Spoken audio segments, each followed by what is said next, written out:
करूँगा, लेकिन कभी-कभी मुझे ये नहीं समझता है कि ओशो, रजनीश जब इतना अच्छा काम कर रहे थे, मतलब वो एक ऐसा धर्म बनाने की कोशिश कर रहे थे, जो हँसता हुआ हो, गाता हुआ हो, नाचता हुआ धर्म बनाते हो, इतना अच्छा काम कर रहे थे, फिर भी अमेरिकन्स और यूरोपियंस को उनकी कौन-सी चीज़ से ज़्यादा प्रॉब्लम था?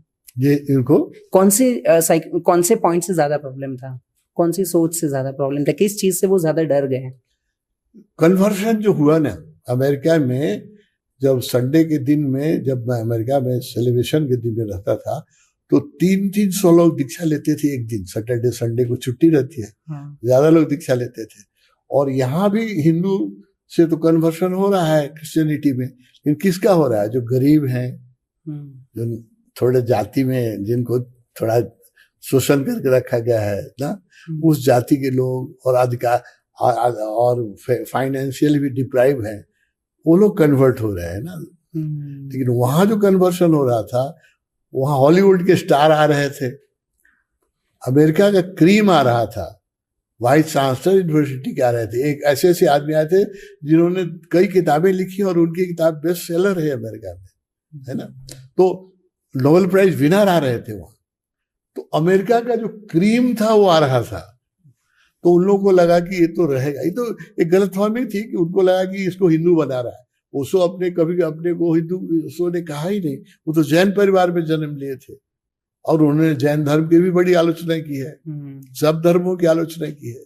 तो वो तो संप्रदाय से मुक्त थे, किसी भी संप्रदाय में नहीं थे। लेकिन लोग, अमेरिका के लोग समझे कि क्रिश्चियन को हिंदू बना रहा है, ये गुस्सा था उनको।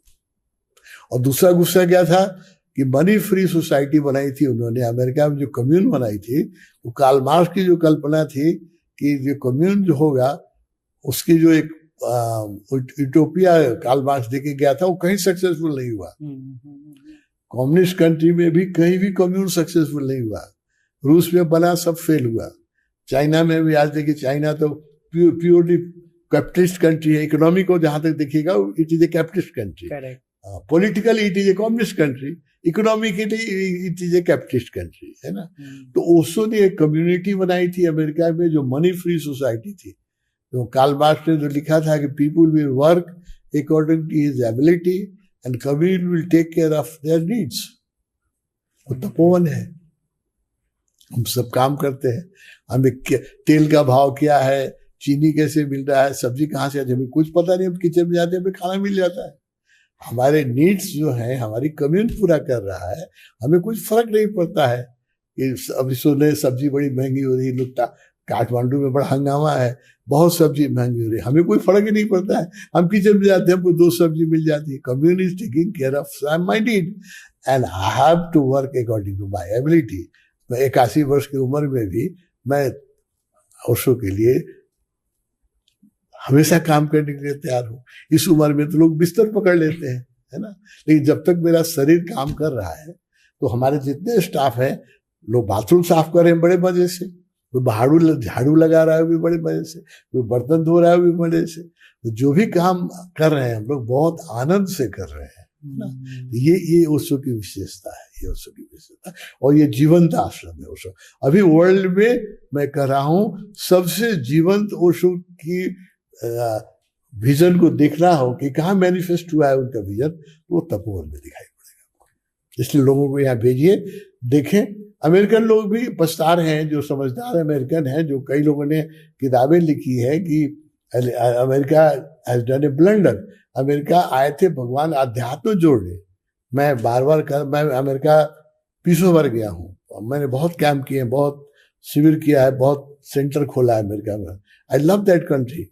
बार बार अमेरिका इतनी तरह की वहाँ वैभव है, थोड़ी राजनीतिक स्वतंत्रता भी है। आप प्रेसिडेंट को भी गाली दे सकते हैं, तो पॉलिटिकल फ्रीडम भी है। लेकिन और कॉन्स्टिट्यूशन में तो लिखा हुआ है कि इट इज सेक्युलर कंट्री।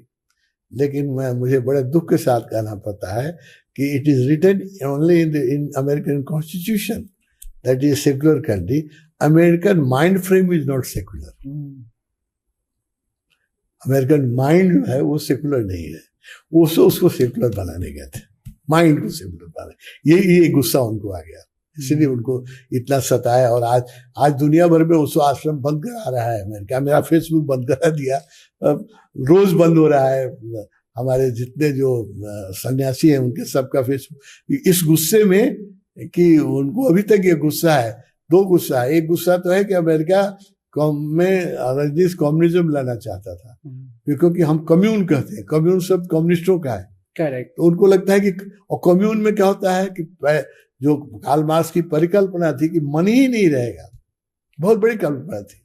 देश शैल भी कार्ल मार्क्स की जो परिकल्पना है ना, उस पढ़िएगा तो बहुत सुंदर परिकल्पना। उसने कहा कि देयर विल नो नेशन, राष्ट्र नहीं रहेंगे, दुनिया एक हो जाएगी, है ना, गवर्नमेंट की जरूरत नहीं पड़ेगी। बहुत ऊंची कल्पना है ना। तो वह परिकल्पना कहीं सक्सेस, कहीं पहले बार अमेरिका में हुई तो रजिस्ट्रम में हुई। 110 स्क्वायर माइल का जो एरिया था वो कम्यून था। वहां पर 6 साल 5 साल भगवान रहे। भगवान ने कहा कि दुनिया में बहुत आबादी बढ़ रही है ना, तो पॉपुलेशन नहीं बढ़ाओ। तो 10,000 लोग रहते थे, एक भी बच्चे पैदा नहीं हुए।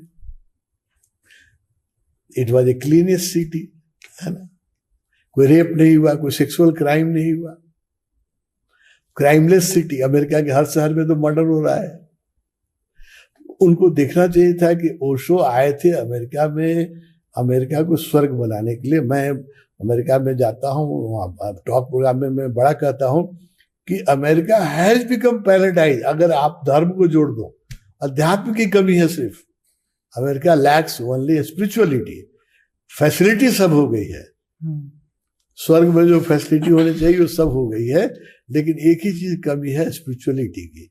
ओशो स्पिरिचुअलिटी जोड़ना चाहते थे अमेरिका में। मैं 20 साल अमेरिका में काम करके 20,000 लोगों को मैंने ओशो में जोड़ा, दीक्षा दी, 20 सेंटर खोले। अभी मेरा अमेरिका ने मेरा वीसा कैंसिल कर दिया, मैं वहां जा नहीं सकता।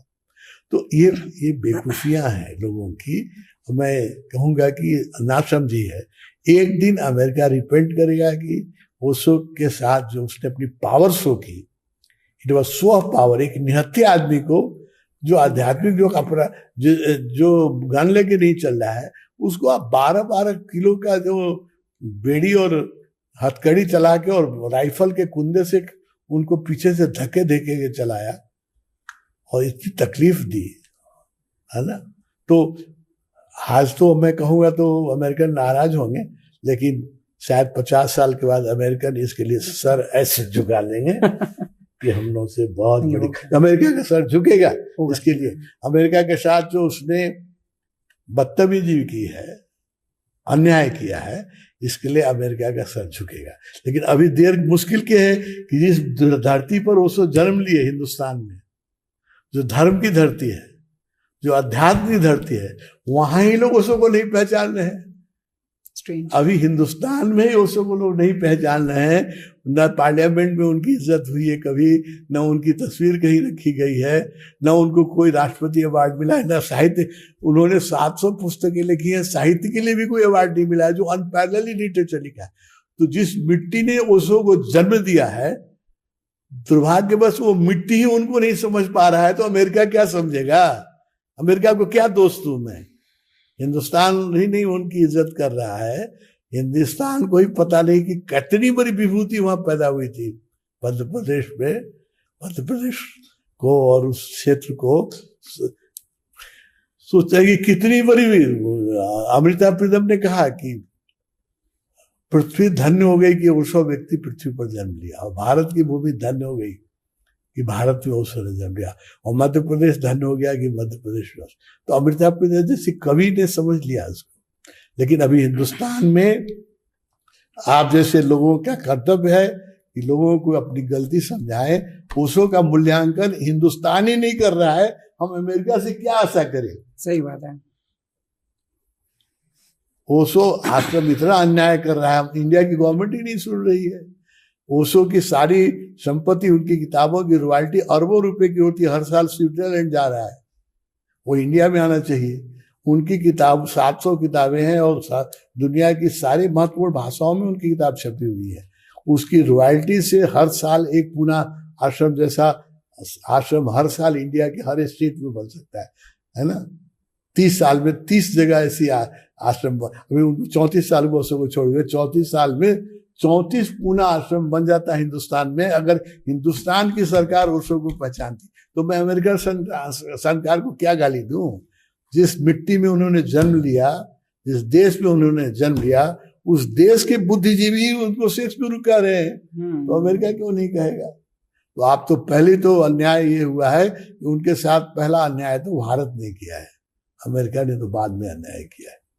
नहीं, ये बात तो मैं मानता हूँ स्वामी जी। मैं खुद 4 दिन से यहाँ पर हूँ। मुझे सच में लोगों को ऐसा लगता है कि 1990 में ओशो जी पूना आश्रम में थे, वो लास्ट स्टेज था, लेकिन सच में आज मुझे ऐसा लग रहा है कि आज भी ओशो यहाँ पर है, क्योंकि Osho is not about like, मुझे ऐसा नहीं लग रहा कि कोई एक व्यक्ति है, वो सोच है, वो सोच पे अमल करना है। और ये सच में आज यहाँ पर नेपाल तपोवन में आके मुझे लग रहा है कि यहाँ पर वो विचारों पे अमल हो रहा है। यहाँ पर इतनी कमर्शियल चीजें नहीं हो रही है। मैंने यहाँ पर लोगों को देखा है किस तरीके से काम कर रहे हैं, and I am really happy कि हम इतना अच्छा डेवलप कर पा रहे हैं यहाँ पर। तो मुझे वही जानना है